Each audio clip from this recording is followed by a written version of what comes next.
Here's what I'm hearing from dads. Okay. They're just opting out. We interpret struggle as our fault. Yes. What's the antidote to that? I mean, I think there's a bunch of antidotes for that. I had an experience when my show took off. There was a big, dirty secret that I carried, which was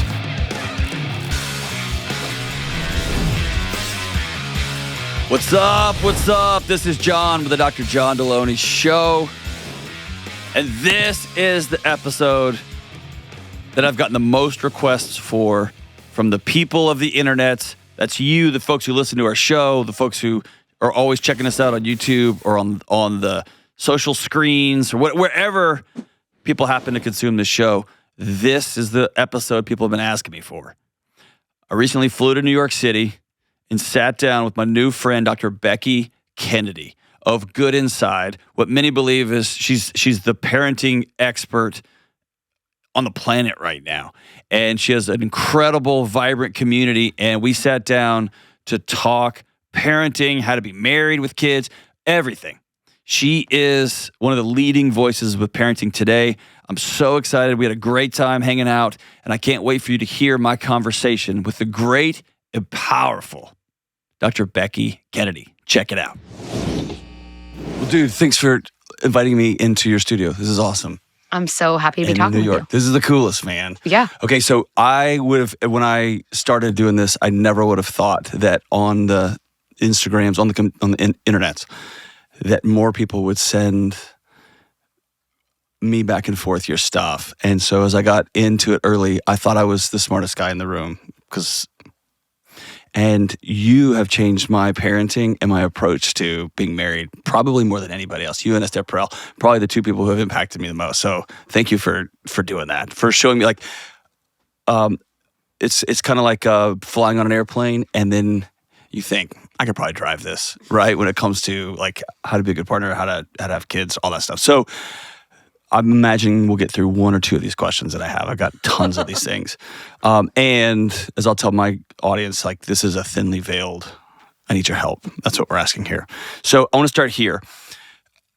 What I've seen over I've been working with young people for a long time, for a couple of decades. And what I've seen increase over the last probably 10 years, but especially in the last 5, is that kids seem to be holding the emotional space of the household. Like the whole house rests on kids, whether they're teenagers, whether they're college kids, or even newborn. Like the whole parents are looking at their kids to say, are we okay?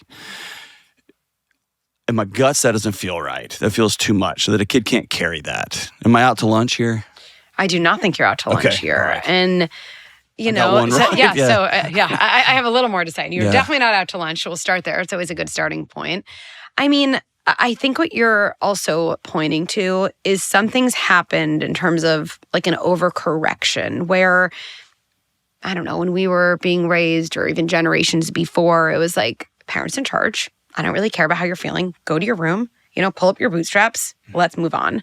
And then I think there has been this overcorrection to how are my kids feeling? And I am not only so hyper attentive to how they're feeling, but now we've gone from not caring about kids' feelings to my kids' feelings have the power to dictate what I do as a parent. And I actually think, I love a pilot metaphor. I have so many. We'll see how many I can get in today. But if you think about one version of a pilot, the whole passenger cabin is upset. There's turbulence. You're like, oh my God, turbulence. And let's say version 1 of a pilot was like generations ago as a parent who'd say, everyone be quiet. You're making a big deal out of nothing. Zip it. Okay. And it's not really what I want to hear as a passenger. I'm kind of like, does the pilot even realize it's turbulent? Or I probably get more activated. But pilot 2 to me is the overcorrection, which is, oh my God, turbulence! And everyone has to be calm. In fact, I'm not even calm when you're not calm. And maybe someone could come into the cockpit and tell me how to do this. And you're like, oh my goodness, like I'm not even scared of the turbulence anymore. I'm really scared that this person is my pilot. Like literally, my feelings have gone from not important to contagious in a way that is equally as kind of scary to me. And I think at Good Inside, what we stand for, and then what we try to make very practical, is kind of thinking about parenting as that pilot you want. You want a pilot who's going to validate your experience. Hey, there's a lot of screaming. We get it. There's turbulence. And even a pilot who says, you guys want to keep screaming back there? Do your thing. Because what I know, and this is the boundary point, is I've kind of flown planes a long time. I know I'm going to get us to the ground safely. So it makes sense you're upset. I know what I'm doing, and I will see you on the ground. And I know if I'm the passenger, I'm like, okay. They told me my experience is real, but they also weren't taken over by my experience. There's validation, but then there's also this boundary and differentiation. My pilot didn't become my anxiety. Yeah. And I think what you're saying is we kind of have to come back a little bit toward the middle. You gave me a word, and I've probably quoted you 100 times. The word sturdy. Yeah. And that's the best word. Like, it's not rigid, it's not soft, it is like a tree. It'll sway, but that sucker's rooted into the ground. If I back all the way out, working with parents, I almost am struggling with asking a parent to be sturdy because I don't feel like adults are sturdy right now. I know. I feel like they're all over the place and almost needing a kid to be anchored, right? Am I crazy? No, I think this is what we're saying is you don't want a pilot who looks to the passengers to know if they are safe on a plane. So where do you tell a couple who's struggling like in a marriage? I mean, I think sturdiness in what you're saying, it is this ability, let's just define it, kind of, to me, being sturdy is your ability at once to know what's going on for you, to know your values, to know your limits, to be connected to yourself, while at the same time, you're kind of just still porous enough that I can connect to you. Mm-hmm. I can know what's going on for you. I can see that as real, as important, but I can balance that with what is going on for me. I'm not taken over by it, but I'm also not so threatened by it that I have to push it away. And I think what you're saying is, how can we be sturdy for our kids if often we don't feel sturdy ourselves or sturdy in the partnership we're in, given that's a foundation for our family? And I think this is actually the right question. And it is why I feel so passionate about the work that is Good Inside, because I think we approach the whole system at once. That's it. That's it. Yeah. That's what it is. How can I understand how to validate my kids' experience and understand that, yeah, it wouldn't be a big deal in my life, but it is a big deal to not be invited to a birthday party? How can I see that as real for my 4-year-old, but not add on my own anxiety of, oh my goodness, my 4-year-old's never going to have friends. I'm going to call that mother and say, you should have invited my kid. Right, exactly. Right. Yeah. Right. And so I think what it starts with is developing a different type of relationship with ourselves. If I'm someone who grew up in a kind of stop crying or I'll give you something to cry about household, right? We don't do this in our family. You're soft, whatever it is. Then it makes sense when I see my kid upset. I get very triggered. I yell or I shut them down because at some point it was adaptive to shut my own emotions down during my earliest years. And so I think sturdiness, as an example, if that's a parent I'm talking to, I'd say, look, I know you want to show up in a different way to your kid. That's amazing. And let's have an order of operations in which that makes sense. I can't give out what I don't have inside me. The math doesn't work. So I might even say, tell me about something hard in your day. It can be really hard if you grew up thinking emotions were soft. And actually the starting point before I talk to my kids differently is even just to be able to say to myself, I hit traffic today. That wasn't the biggest deal in the world, but I'm also allowed to take a moment to say, that was annoying. My morning didn't start out the way I wanted it to. Right. That is not what I imagined. That's not what I would have wanted.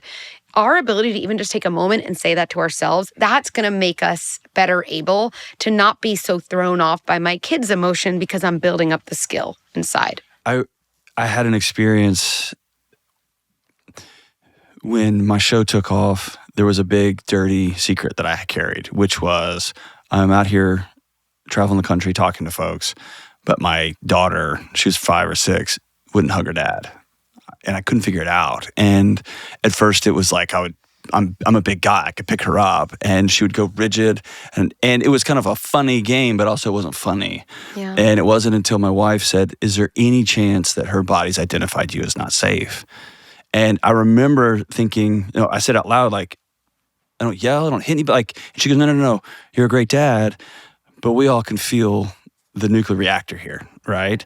And I got frustrated and I went and sat with a therapist and I was like, and 9 months later, I remember and it was going through some hard stuff, right? Yeah. And I remember speaking the words out loud. We were all wrestling and I said the words, Josephine, get off me.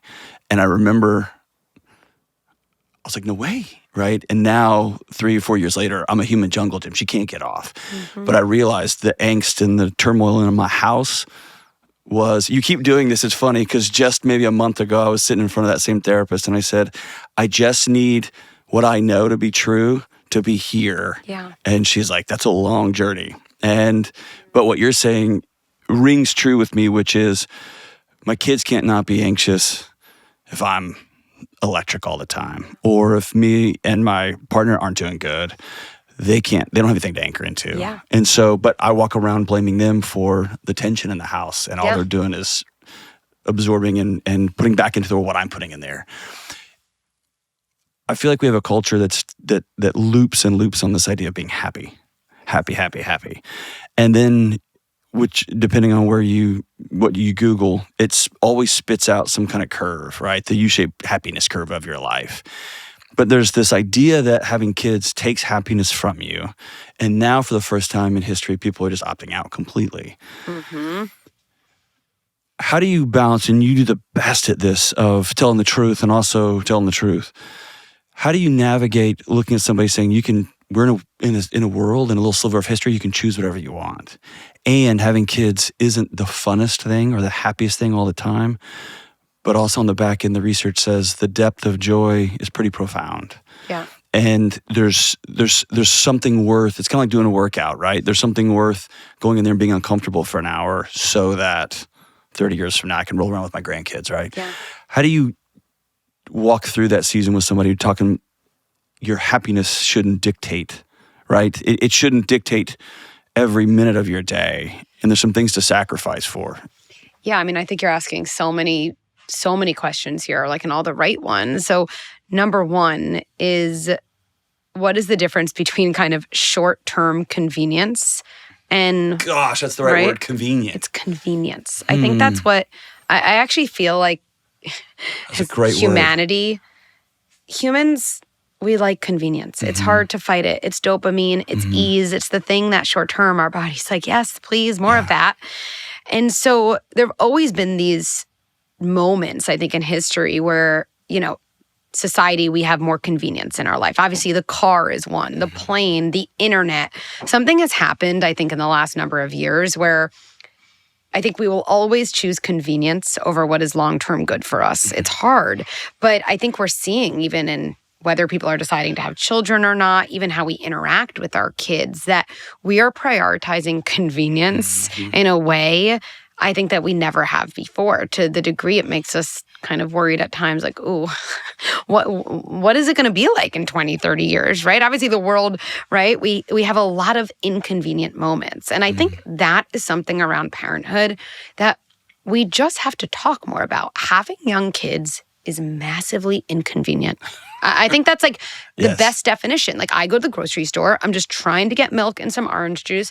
My kid has a meltdown and I'm like, now I have to leave. And now I have to put those things back and I can't even pay for them because the line is too long. And now I have to get back there. That is hugely inconvenient. And we don't say that enough. It's not rainbows and butterflies when you have your 3-year-old freaking out and your 6-month-old on your chest, right? And I actually think the more we can help people anticipate these inconvenient moments, know that those moments aren't a sign that something's wrong with you or wrong with your kid. It doesn't mean you're doing something so bad.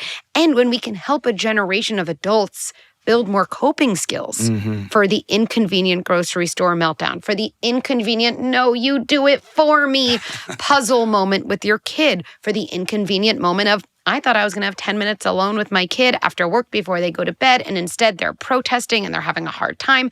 All of those moments are a gap between our perceived unconscious expectation and reality.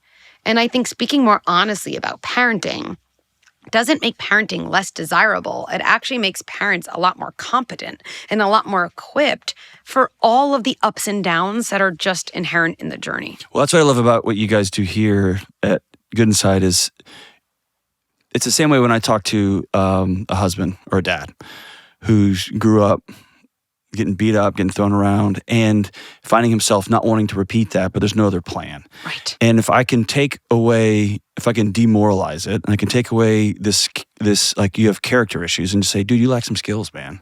You've never practiced this before. That's exactly it. But you give parents permission to say, you've never had a meltdown with a 3-year-old. I remember getting 2 kids out of car seats and thinking, I would rather set myself on fire. Like it will take me 30 seconds to go in that store and get what I need. And yet it's the in and the out. But you distill it down to a set of skills people don't have. And when it's a skill, then I can practice it. It's a free throw. I can practice that. If it's a shame-filled failure, I'm not going to practice. I'm just going to try to bulldoze through it, or I'm going to try to go around it, right? Ignore it. That's right. I mean, I really think parenting is the last frontier where we glorify instinct alone. Instinct alone. Though, right? It is especially insane because, again, you want to go to the doctor who has the best medical school. They wear that with a badge of pride. And I don't know one investor anymore who would invest in a CEO founder who said, I'm never going to need executive coaching. I do it by instinct. You're like, I'm glad we established that this meeting is over. Thank you for saving me my time. And yet with parenting, there's this idea, and it's put out in society, especially with moms, but anyone, maternal instinct. I should be able to figure this out on my own. It shouldn't be this hard. I mean, you are one human raising a totally different human. There is nothing harder than that. And I think I love a good metaphor to really drive this home. And so to me, most parents I know would say, there might be some things with my kids I want to do similarly to how my parents did it with me. But there's definitely a lot I want to do differently. Some people say, I want to do almost all of it differently. But if we think about that. I don't like those people. Right? Yeah. And if you think about parenting as a language, it's like saying I was raised in English and I want to speak to my kids in Mandarin. No amount of wanting to learn Mandarin is going to help you learn Mandarin if you're not learning and practicing Mandarin. Like if I said to my friend, I just feel like now that I'm a mom, Mandarin's going to come naturally. I should be able to figure it out on my own. They'd be like, yeah, that's just not how Mandarin works. Like you can learn it, but you will have to learn the skills and practice. And then in your worst moments, Becky, you are going to end up yelling in English. Like that's just what's going to happen. And I really do think Good Inside is like a language for parents where the only thing that comes naturally in parenting is how you were parented. And so if you want to do things differently, I do think loving our kids, a lot of these moments, that deep love can come naturally. But yeah, handling a grocery store meltdown, knowing what to do when your kids ask you hard questions, but how does the baby get in the belly? And you're like, okay, you're really asking me. Okay. Or lying to your face or being woken up at 2 a.m. for the 9th night in a row. I think you're right. Like, that's not character. That's not love. That's skills. And the best news about skills is you're not behind. That's right. Anyone can learn it at any time. What do you... Well, tell me if I'm crazy. I'll get a call, and it will be a dad or it will be a wife. And they will say, or dad or mom, and they'll say, our sex life is falling apart. And we've been married 10 years. And then we talk and we talk and we talk and we talk. And then they'll say, oh, we have a 5-year-old, a 3-year-old, and a 1-year-old. And I'm pretty sure, like, my partner's pregnant. And I'll often just stop and say, hey, call me back in 5 years. Yeah. Like, there's going to be survival sex. There's going to be just gaps. You're going to have to learn how to communicate in other ways. You're going to, we don't have a picture. That's right. None of us talked about what this is supposed to feel like. That's right. That I'm allowed to miss somebody or miss the old days, and we're creating new days. Yes. But there's no skill in how do we sit down and talk about, all right, now we have this chaotic world. What's intimacy look like in this new world? What does laughter look like in this new world? What does getting away look like in this new world? Am I bananas? I think that what you're saying, and I said this recently to a live audience who seemed to really resonate, is we have a better understanding of how kids learn how to swim than we do about anything about child development. Because if you think about, I don't know if you did swim lessons. I did swim lessons for my kids. You spend a lot of time and a lot of money, and it just takes a long time. Right. Where imagine if you didn't understand the swim process. The first, second lesson, you know what you'd say? This isn't working. This isn't working. I'm just going to pull my kid out of swim, or this is a bad teacher, or my kid's never going to learn how to swim. We know that when your kid puts their face in the water and blows bubbles, by the way, you're still years from swimming, but we're like, yay, right? Because you know to expect it. Right. Whereas, what is it like to be partnered up and raising young kids? What's going to change in my partnership? What is the energy shift going to look like? What is it like when my kid starts to hit, to know what are the skills they need to learn to stop hitting? But how long will it take between learning skills, practicing skills, and seeing it show up in the game? I was talking to the Duke women's basketball coach, and it was interesting. She's like, you watch tape all the time, and you look at players' reads, and some players in certain moments, they have tough reads, so we have to change it, and you practice, and you practice, and you practice, and then in the game, it doesn't show up, and you practice, and you practice, and then one day, later than you want, you're like, oh, there it is. There it is. But all of this actually has so much to do with expectation, because how we all end up feeling in any moment isn't just a feeling. It's often the feeling and how surprised we are by the feeling. And I always think if we can remove the surprise, feelings are still hard, but they're a lot less explosive. So if I know, a couple examples, I have a 5-year-old, a 3-year-old, a 1-year-old, and I'm sitting being like, I don't have sex with my partner anymore. If I can say to myself after, I knew this stage was coming. By the way, still permission to feel sad, to feel lost. How else can we feel close? But the way it's going to feel, the level out of 10 is going to be totally different. If I understand why kids lie, my reaction to lying to my face is not going to be like, let's throw my kid a party. I'm not going to throw my kid a party for lying at me. But if I understand developmentally what's happening, my reaction's totally different. And so I think this is really a call in parenting. We need education. Like we need school to some degree, not in the ways of like homework and being yelled at by teachers, right? But the best part, education is power. This show is sponsored by BetterHelp. While the world seems like it's falling apart, we're all under huge pressure to perform and look like we're all keeping it together. And we all know that support is good, but we're not allowed to ask for it. Women are often told that they have to be everything to everyone all of the time, and somehow they have to just intuitively know how to do it all. And men are often told they are the reason for every bad thing in the world, and that asking for help means they are weak or less than. Here's a statistic that will blow your mind. 76% of people globally agree that mental health care can help resolve personal problems, yet 6 out of 10 people still believe that society discourages people from asking for help. Good folks, real strength comes from opening up about what you're carrying and doing something about it so that you can be your best self for you and for everyone else in your life. If you're feeling the weight of the world, talk to somebody, anyone, a friend, a loved one, or yes, a therapist. I talk with a therapist weekly, and you might consider doing it too. If you're thinking about trying therapy, contact my friends at BetterHelp. BetterHelp is 100% online therapy, so it's affordable and convenient for your schedule. To get started, just fill out a short online survey to get matched with a licensed therapist. And if it's not the right fit, you can switch therapists at any time easily for no extra cost. Talk it out with BetterHelp. Visit BetterHelp.com/Delony to get 10% off your first month.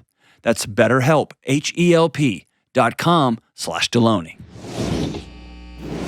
I want to talk about cozy earth and this heat.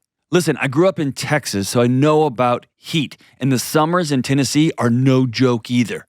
I'm already starting to double up my cold tub sessions because it's hot, hot, hot. But the real game changers have been my cozy earth sheets and the joggers. The sheets are made from viscose from bamboo, and I don't know exactly what that means, but it's now my secret weapon against the scorching days and the muggy nights. I have to have it cool at night, and these Cozy Earth sheets are a game changer. Cozy Earth's bamboo sheets are breathable and moisture wicking, keeping everyone cool at night. And the joggers, they're tough, but they're lightweight and silky soft. Perfect for wrestling with my kids out in the yard or working out or heading out for a low-key night when the temperatures drop just a little bit, but you never overheat. And since switching to Cozy Earth, my sleep quality has shot up and I wake up refreshed. and I think I look kind of rad in these joggers. So if you're ready to beat the heat and look good doing it, go to cozyearth.com/Delony and use code Delony to get 40% off. That's cozyearth.com/Delony with code Delony. And listen, stay cool, my friends. I want to talk about loneliness and parenting. Yeah. I've got to go back and find the study, but I remember sitting there like stunned by it, that there was an old, I think it was Native American proverb, but it may have been from somewhere else, that no woman should be left alone with a crying baby. Was just kind of a cultural ethos. That's madness. Yeah. And I got to thinking about the suburban neighborhood I grew up in Houston, where you have a kid and you go home and they put you in this box in your house and you just stay there alone. And then you switch out, right? So my wife was teaching, she would teach classes at night, and then I would just be with this kid who didn't want anything to do with me. And all I felt when I remember just sitting there sobbing, thinking, I can't get my kid to stop crying. What a loser. You know what I mean? Right. What a loser. Not knowing that a 6-month-old is a bundle of, it's a nervous system that's just out in the world, right? I could not get him to stop, but I didn't have anyone to tell that to. Yeah. And I just sort of sat on it and sat on it and sat on it. And then I thought, I can't do this. I remember when my wife said, hey, the bottles, she had pumped and the bottles were in the fridge. I didn't know you're supposed to warm them up. Right. I remember giving my kid a bottle and he was shaking and I was like, oh, he loves this, right? And I didn't know. Yeah. I didn't even know what I didn't know. Right. But I knew over time I sucked at this. I'm failing here. I'm just going to go work a little bit more. That's how I can help my family the best. How do we talk about being lonely as parents? Yeah. Especially as young parents or teenage parents. I don't know any parent that wants to feel out of control. Yet you're stuck in your house by yourself and all you have is whatever nonsense is out there. Yeah. I mean, I do think that aloneness is always the enemy, right? Where again, we think feelings give us a hard time or experiences give us a hard time, and feelings, experiences, things that happen, those can definitely all be hard. But the thing that's hardest for humans is feeling alone in a hard experience. Feeling alone. That's the definition of trauma, right? That is trauma. Yeah. I think that's what trauma is. It's an event with high emotionality that's stored in aloneness. Yeah. Now, obviously, some events have higher potential for that, but yeah, you come home, you have this baby, nobody's taught you anything, and worse, they've told you, trust your instinct. You're like, well, my instinct might be to yell at a child, so I don't know if that's... And they tell you, this is magic, it's so great. Exactly. Everything's wonderful. So expectations are here, skills are here. And reality's down here. And reality's down there. Yeah. Where like when I see a new mom, especially, I'm always like, I really had a hard time in the beginning. And let me just tell you, the beginning was like 10 and a half months. And they're like, oh. I was like, yeah. There were more unenjoyable moments for me. I struggle with dependency. Like a lot of people, if you love being around people who are independent, then the beginning stages of parenthood are like really hard, especially hard. And you're right, when you're then alone. I think what we have the tendency to do, especially when we're alone, is we interpret struggle as our fault. Yes. And so then it's not even the struggle you're responding to as much as the story that it's your fault, or that someone more, better would do it differently, or that, again, it should be easier, or that you're not cut out to be a parent, or that how I feel in this moment is representative of how I'm going to feel every moment. We do all these grand things. We make it our fault. We make it global when we're alone. And we make it forever. What's the antidote to that? I mean, I think there's a bunch of antidotes for that. I just cannot overstate the importance of having more of an education for parents. And I don't mean I love Instagram. I do. I love a 60-second clip. But like that is a crumb for a parent because you also can't even describe something with nuance. And so we all get these more extreme views of what it should be like. So I think education is one, because even if you're a little alone with a crying baby, but in your head, you've learned enough times, it is not my job to stop a baby's crying. That's actually not my job. That's not good for anyone. This is not a sign of failure. Babies cry. I'm going to support my baby with these words I've learned and practiced. That moment is going to be hard, but it won't spiral you into an abyss. So I think education is just one thing. I think another thing is having some type of community or village. And even if that's online, it's because sometimes you're a new parent, you're in your house, you're like, I can't even really leave the house to get to this group. That is not one more sign that you're a bad parent. That is a sign you're in an incredibly difficult stage. And I do think one of the things, big picture, when we're struggling is we can either say this struggle is a sign of something that's my fault, or this struggle is a sign of something I need.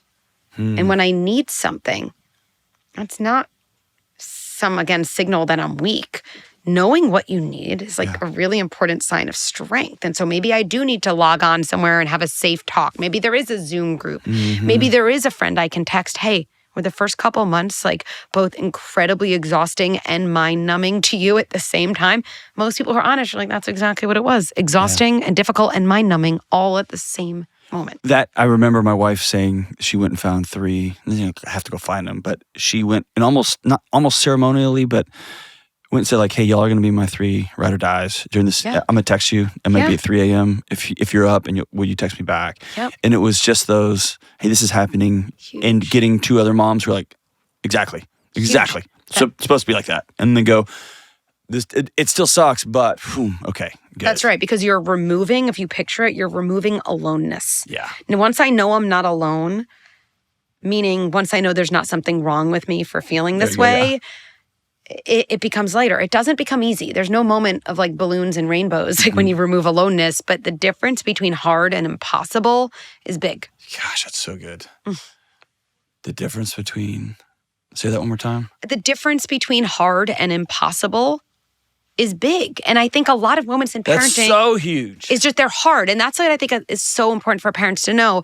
The best it gets at certain moments is hard. You don't go from impossible to joyful. That is not an arc anybody has ever had. No. And ironically, the better we get at managing the hard, the less often hard becomes impossible. And then the more space there is for moments of joy and connectedness, right? But that actually all comes from how we learn to manage the hard. Because if not, the hard becomes impossible and crowds out everything. And I think what your wife spoke to, community, honesty, education, and just someone saying, you're not crazy. You're not crazy. That's how it was for me too. Or it wasn't like that for me, but that's okay. And it is like that for you. And that doesn't mean anything about you. Or this is a good time. You should probably go talk to somebody. Right? Exactly. Or level up. I remember taking a picture of a rash and just sending it to her text group, and then being like, all of them wrote back like normal. And I was like, oh God, because I was like, oh, my kid's got some rare, whatever. Yeah. And it was just, okay, good. That's right. Yeah. That's right. So I want to take a left turn here. Great. I want to talk to, let me say this way. I'm just going to be as raw as I can with this. Great. So here's what I'm hearing from dads. Okay. Useless. They don't want me around. I don't know how to do this. I don't know how to ask anybody. I definitely don't want to do this like my dad did. And also this gnawing sense of, this data just came out the other day that 25 to 35-year-old women have just passed men in earning potential. And like, I'm just redundant here. And what they're doing, because they can, because there's still society off-ramps for men, they're just opting out. They're either leaving or they are leaving with a video game controller. They're leaving on the couch. Or they are deciding, like what I did, I'll just work 90 hours. I can't help in any other way. I'll just put some money in the checking account and then I'll feel good.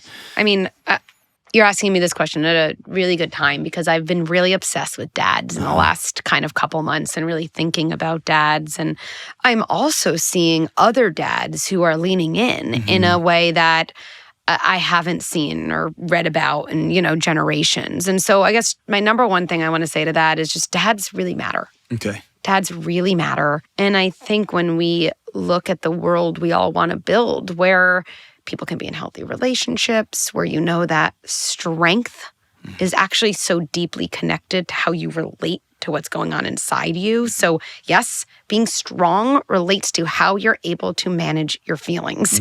And dads have, I think moms have a role to play there too. Dads have kind of really amazingly unique role to rewrite a different story for their sons and their daughters. And I think one of the things you're putting together, and I think a lot of dads struggle with this, is equating kind of knowing what to do with being important. Those are two very different things. That took me a long time. That's right. And dads can even still have a really positive impact on their kids when they don't know what to do. And I think there's a way of naming this, like every parent. But if dads feel like, oh, I'm just in the way and I don't know what to do, something that's always helpful to say to a kid is, I'm not sure exactly what to say right now, but I want to tell you I'm here. Yeah. I'm not sure what to do, and I'm worried I'm going to get it wrong, but I love you. You're a good kid. We're going to get through this. Like, you can just put out there the first part. I don't know what to do. I'm not sure how to respond to this. I feel like there are words I would want to say, and I don't have them right now. And I want to assure you, I'm here with you. There's a guy I have high respect for, and his kids are just extraordinary. And I asked, and he said, I just started taking him to breakfast once a week. So I started out with my son, and it was boring, and then it was boring, and then it was boring, and then it was, hey, Dad, I think there's this girl. Yeah. But it was, or, hey, explain to me some deep theological. But it only came from presence and presence and presence. I think that's right. The input is more and longer than any of us in this efficiency-oriented world that we live in would want it to be. You do get a lot of rejection from your kids, and I think we take the bait oh my gosh, way too often as if that's the whole truth, when if you actually reframe your kids' pushback or eye roll as they're trying to just figure out how much to take in from me and how close to be, and they're young, so by the way, no adults do that terribly well either, right. But they're just kind of muddying through it, right? And they're also kind of unconsciously testing out, how much can I trust my parent? How much can I trust my dad? Because I'm going to say it wrong one time and I'm going to get overwhelmed. And before I even go to kind of the depth I'd want to have in the relationship, I need to know that I have a parent who can take it. And so they do kind of test out, I don't want to go to breakfast with you. I have nothing to say to you. And again, if we can just think, do not take the bait, right? And I think there's a way in which this has felt like weak. I can't let my kid get away with that. But I often tell people, like, imagine Steph Curry or LeBron, and you see them with like a group of 8-year-olds or 16-year-olds, and they're like, Steph Curry, you're the worst shooter in basketball. Right. And then you hear Steph Curry being like, you can't say that to me. You'd be like, Steph, like, get a hold of yourself. Right. Like, that's like, you know what a sturdy person does?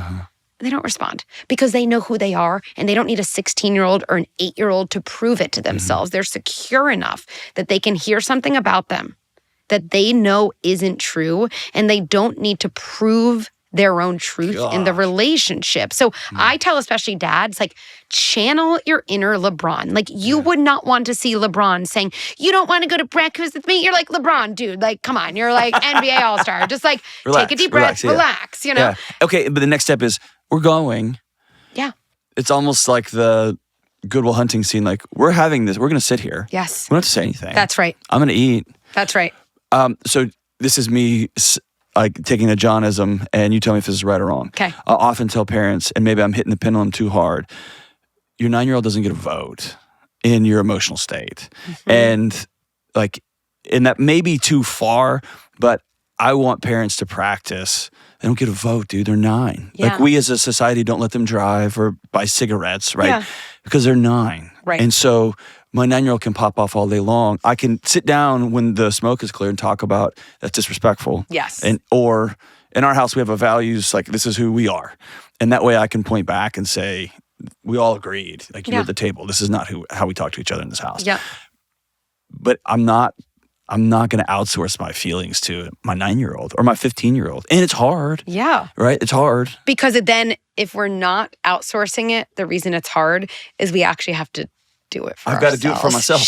That's right. But it is true. And so I don't mind you don't have a vote. I guess I'd put a tweak on it just because it's a little bit to me, I overdramatic. think our kids, they feel our intention over our intervention. They feel our mindset, and they feel, are you looking at me like we're on the same team and you like me? Or even though you're saying the same words, are you looking at me like I'm a nuisance or like I'm difficult? Are you looking at your phone while you tell me that? That too, right? Yeah. So I think there's something too, and again, I think everything at Good Inside, we always come back to these two things at once. I could validate my kid's reality, And my kid needs to know I'm not overtaken by it, that I have their long-term interest in mind, and I won't let their short-term protest get in my way of doing what I know is good for them. This is like a pilot saying we need to make an emergency landing, and you might be on a plane being like, oh man, I have this meeting, I have this wedding, and maybe you think it's not that big of a deal, and you start protesting. Then imagine your pilot saying, oh, you're right. Actually, forget, we won't land. We'll go through the storm. Yeah. Or like, I wanted you to say to me, it does stink that you can't get to your wedding, but I also don't want you to change your mind. Right. And so I think you're taking your kid to breakfast and they're like, I don't want to go with you. I'm just going to stay quiet the whole time. Validate something in there. Just even if it's like, I get it. It's not what you want to do. That's boring. Yeah, I get it. I'm just like not high on your list of people to have interesting conversations with. Right. I get it, And we are going to go. And if you're quiet the whole time, that's how today's breakfast, but it's important for me. Maybe not for you. It's important for me that we get good time together. Like, I just think as a kid, they're not going to and then we think we're going to say these things. I think, John, this is the other part.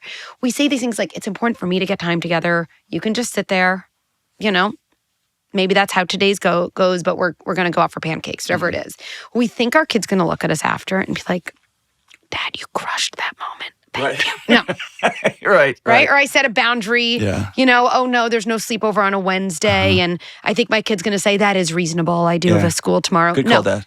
Good call. I love you. You're a sturdy leader. Like my kids have never said that to me. And so kids are allowed to protest. We still, as the leader of our home, just like the CEO of a company, you have to make good long-term decisions, even when the people around you are focused on short-term ease and comfort. That though impacts, we have a very unintentional culture. We're just getting to the next thing. And that suggests if you bring a child into the world, you owe it to yourself and to your community and to your neighbors and to your kids. You have to start being intentional with your life. At least I'm a realist, some percentage of the time. Like I prioritize short-term ease too sometimes, right? I always say I don't want to fall off the wagon, but sometimes I'll park it and climb off and roll around in the mud and then I'll get back on it, right? That's fine, right? Again, there's no perfection here. There's no parent I know, definitely not me, who's like, I am always making long-term good decisions. No, I'm like a human. Hello. Yeah. But there is something to a little inventory of like, all right, let me look at this week. What is I always say at Good Inside, we're very long-term greedy in our parenting. Our kids are going to be 18 and over. They're going to be out of our house for so many more years. Yeah. Then they're in our house, which also means for so many more years than they're locked into a relationship with us, they will choose whether they want to be in a relationship with us. And so these long-term decisions matter. And we don't build strong relationships with our kids by saying yes to them all the time and giving into short-term stuff all the time because they end up resenting us. Why didn't you make good decisions? Why didn't you land the plane when you needed to? A parent, I needed a pilot. I didn't have my pilot license then. And so that stuff really does build a long-term relationship, but it won't lead to a short-term high five. Hey, it's Delony for Organifi. I talk to people every day who are stressed to the max. They're anxious, not sleeping well, disconnected, and just grumpy. Most people are trying to fix all of their discomfort with comfort food or caffeine or scented candles. Can we all just agree what we're trying probably isn't working? This is where Organifi comes in. Organifi's superfood products are made to help you feel better with more energy, less stress, and better sleep by giving you what your body needs without all the artificial nonsense. Case in point, I love my Happy Drops. They're little gummies made with all natural ingredients that have positive effects on mood and emotional well-being. Stuff like saffron, which helps your brain use your natural serotonin, one of your happy chemicals, and lift your mood. In fact, there are clinical studies showing that people who take saffron have improved social relationships and other studies that show saffron can literally help lift your mood. Organifi also makes green juice and red juice blends that you can mix with water, and then when you're ready to rock and roll, you just drink them and you're ready to go. Listen, I can talk about ingredients and clinical studies and all that, but here's the best endorsement I can give. I use Organifi every single day. My son takes Organifi every single day. I travel with it. I take it at home. And you should give Organifi a try too. Go to Organifi.com/Delony and use code Delony to save 20%. That's 20% off site-wide with code Delony at Organifi.com/Delony. You changed how I define the word guilt. Talk me through that. Yes. Because when you said it, I've been teaching on guilt for years. And when you said it, I was like, well, I was wrong on that one. So walk me through guilt. So this, to me, is like how so many of the different things I think about happen, where I just keep hearing these things from parents. I'm like, what does that mean? What do you really mean by that? And so something I hear, especially from moms, though it could be from dads, is, okay, I've put my kid to bed for 39 straight nights. I'm going out to dinner with my college girlfriend who's in town, but my kid's clinging to me. And they're like, you have to put me down. And then they'll say to me, I feel so guilty. And then I don't go. Or I want to sleep in one weekend morning, but I feel like if I tell my partner, they're going to tell me how tired I am, and then I'd feel too guilty. And I kept thinking, this is interesting because our emotions are information and our emotions have evolutionary purpose. So what are we doing that some emotion is getting in our way of doing something that's good for us? And that's when I realized I don't think people in those scenarios are talking about guilt at all. Because to me, what guilt is, it's a feeling we have when we act out of alignment with our values.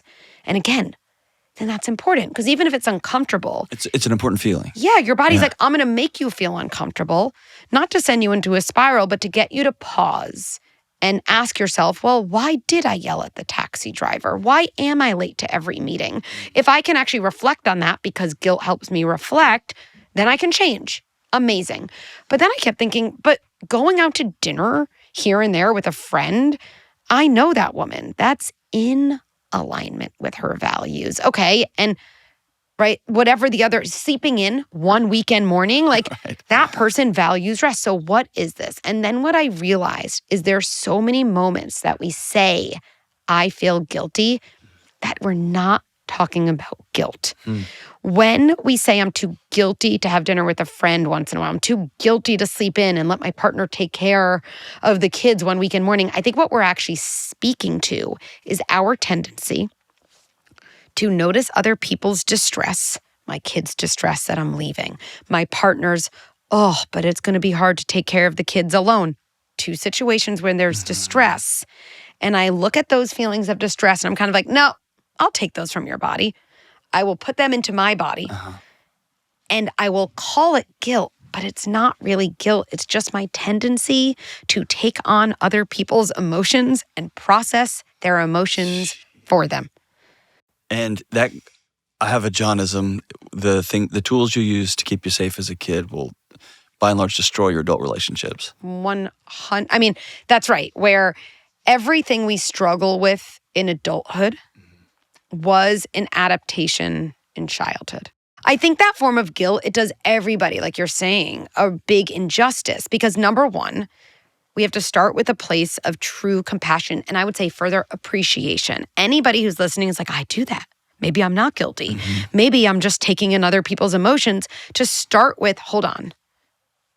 I would say to myself, like, thank you. Thank you for your years of service. Really, thank you for your years of service. Yeah. That protected me.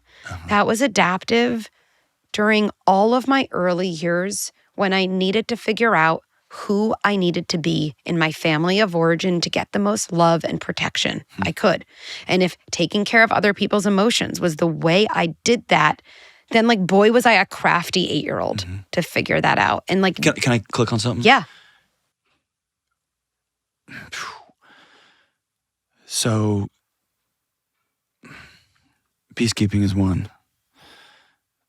I found love by being sexually active a lot. I drank too much and did drugs as a kid. I'm hearing more and more 35-year-olds looking at their 18-year-old self or their 16-year-old self with a lot of condemnation, or their 21-year-old self trying to survive. And so like saying I'm a people pleaser, that tends to have less cultural baggage than some of these other things. Yeah, let's there's something about telling us, like, dude, like, hug your 16-year-old self. They're doing what they could to survive. That's right. We don't let them buy beer. Right. They were doing what they had to do to survive. Yeah, you're talking about like, being very sexually active. You could say, okay, well, my body was seeking connection and closeness. In what ways was that allowed growing up? That's right. If I'm a man, like, was I a boy who could have gone to a parent saying, I'm having a hard time with math. I feel left out by my friends. Would I have been greeted with like a hug? I'm so glad you're talking to me about this. Or would I have been given, shut up, get out. Yeah, exactly. Or like even hearing that suggestion, are you like, you must not know my family to even ask that question. But that's evidence of, so what did I do at age 5, 8, 11, 16 to figure out how to be close to people, given that's a basic evolutionary need? It's oxygen for a child. 100%. And so, wow, I figured out that one avenue was like a lot of sex. Yeah, physical contact. Yeah. Okay, well, even if that doesn't work for me now, I can still take a moment to understand its origin. And yes, have some appreciation for that kid part of me that was kind of thinking, okay, this avenue's closed off, this avenue's closed off. And instead of shutting down as a human being, I was like, wait, I found it. Reckless sex, okay. Like, just be compassionate to that kid, and almost like appreciative. You can appreciate someone's attempt to protect you, totally separate from the impact that form of protection ended up having. There you go. Yeah, if you sit with addicts or let me rephrase it. If you see people who are struggling with addiction, it's like, how'd you know? When you say like, no, alcohol works. Right. It's amazing. That's right. It's amazing. That's right. Right? Marijuana, it's amazing. Yeah.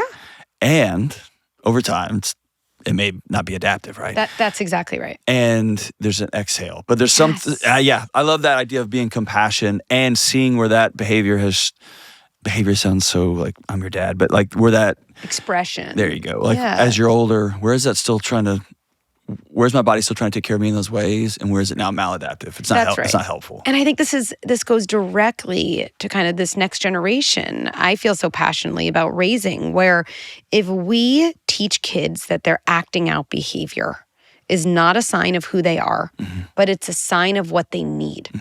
That means they are going to be more and more likely to figure out other ways to get what they need that are more adaptive. Yes. Right? And so even though we're talking about sex at age 16, this is actually the same as thinking about hitting. Okay, so my kid at age 3 is hitting not because they're a bad kid, not because they have some character deficit. It's because they're frustrated that their sister has their favorite truck and they don't yet have a skill to manage that frustration. Yeah. Okay, so we can teach that. And then, by the way, anger is a healthy emotion. Anger tells us what we need. Yes. I don't want anyone to ever lose touch with their anger, because anger in that way is a sign that you still have some type of self-confidence, self-respect to think you deserve things. Now, learning how to manage anger, that comes to skills and curiosity. And I think as a culture, we've received such little curiosity and compassion in our early years for the source of our behavior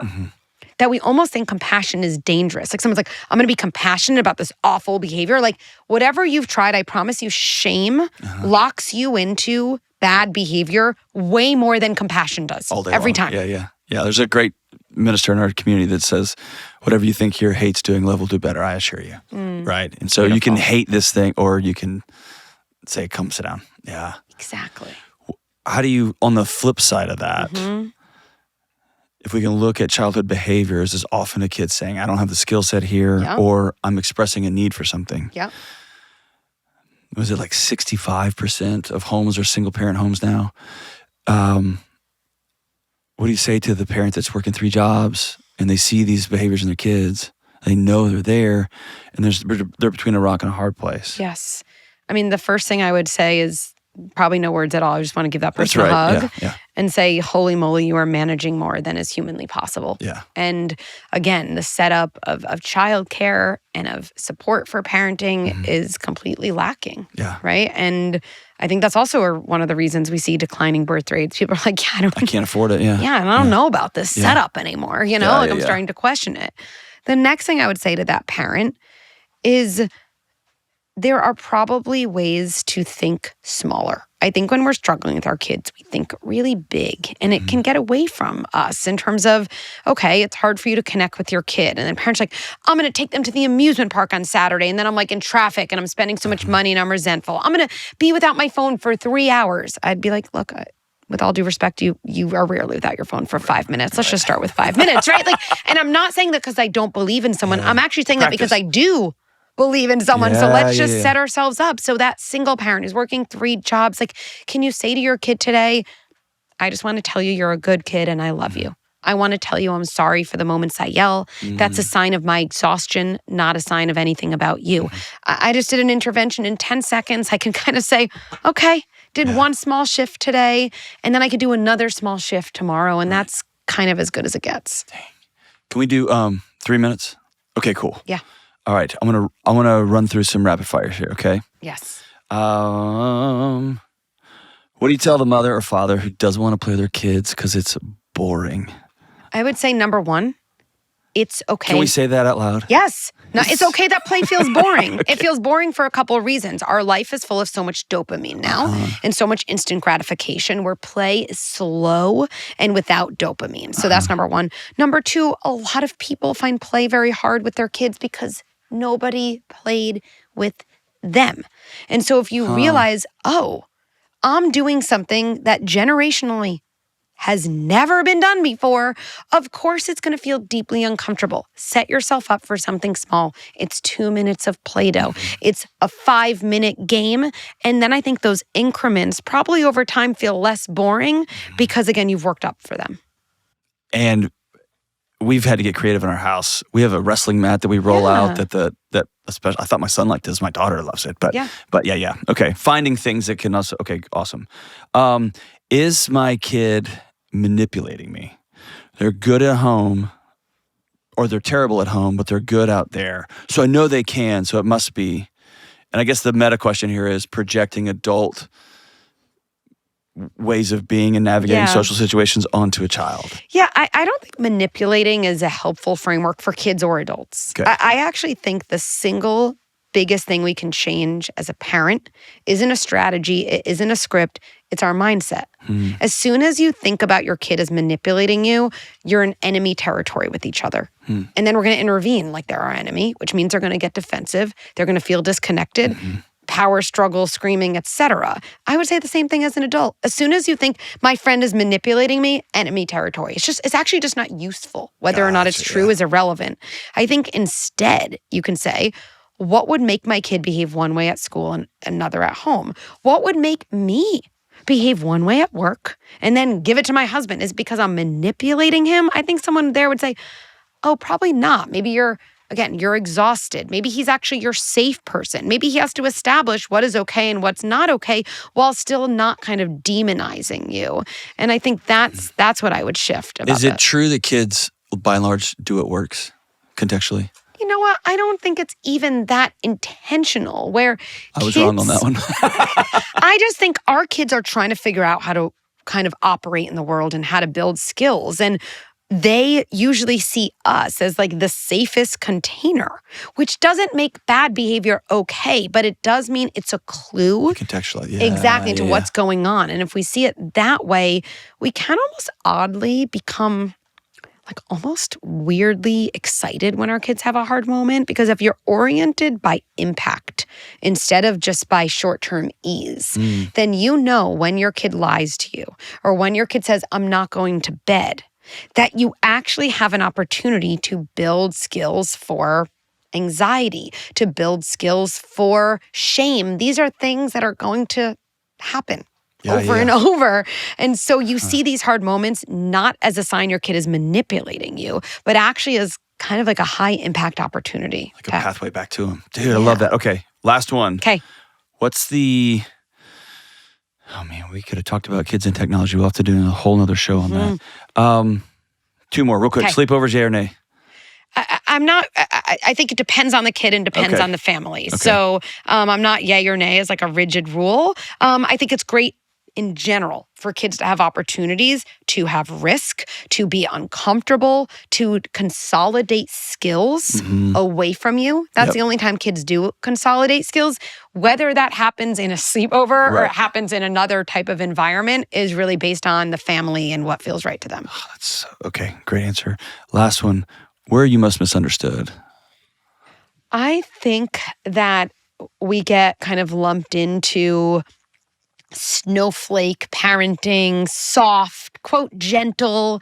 And I think, like we started with, this idea of sturdiness really shows the difference. But as a world, as a society, we are getting increasingly bad at holding two seemingly oppositional truths at the same time. I actually think this is one of the things Good Inside can bring to the world. It's like if we raise a generation of kids who know I can have a relationship with my feelings and I can be firm and boundaried and assertive. Actually, those things work best together. Right. We are showing that you can kind of have both at once. And that's the model of parenting where I think we can be misunderstood. But I feel so passionately about continuing to bang the table and say, yes, parents, you are an authority. You set limits. You make key decisions. You set boundaries. And while you do that, you can stay connected to your kid. You can have both at the same time. I'm not even going to say anything after that. That was there amazing. Appreciate it. It's awesome. I've been on board with the benefits of red light therapy for a long time, and that's why I'm excited to tell you about Bon Charge. Our lives are lived almost entirely inside, under the harrowing glow of fluorescent lights, little screens, medium-sized screens, and big screens. All of this stuff affects our mood, our sleep, our anxiety, and studies are showing it. And this is why I love Bon Charge. Bon Charge is a world leader in red light therapy and in EMF blocking gear. I use their red light therapies every single day. Red light therapy can help boost your mood, help with healing, help reduce stress, and even help with sleep. I use my red light therapy panels, the infrared sauna blanket, the EMF mat, all of it. And listen up, if your skin looks tired, check out Bon Charge's red light mask for skin recovery, collagen production, and improved blood flow. I got the mask, and I'm starting to look so handsome. Listen, just wear it 10 minutes a few times a week for fresher skin. No creams, no appointments. It's lightweight, it's cordless. Check it out. Go to boncharge.com/Delony and use coupon code Delony to save 15%. That's BONCHARGE, boncharge.com/Delony and use coupon code Delony to save 15%. All right, that was my conversation with the amazing Becky Kennedy. And listen, we've linked to everything. The Good Inside app, which is incredible. If you're a parent and you're just looking for what to do next when you get all kinds of wild things, it's a great app. We've linked to that. We've also linked to her book, Good Inside, and all the other stuff we talked about. Thank you so much for joining us. Check her out on social media. She's a great follow. And I'll see you soon. Be kind. Right now, it feels like that's pretty much all we got left. Be kind to each other and find somebody to serve. I love you guys. Stay in school. Don't do drugs. Bye.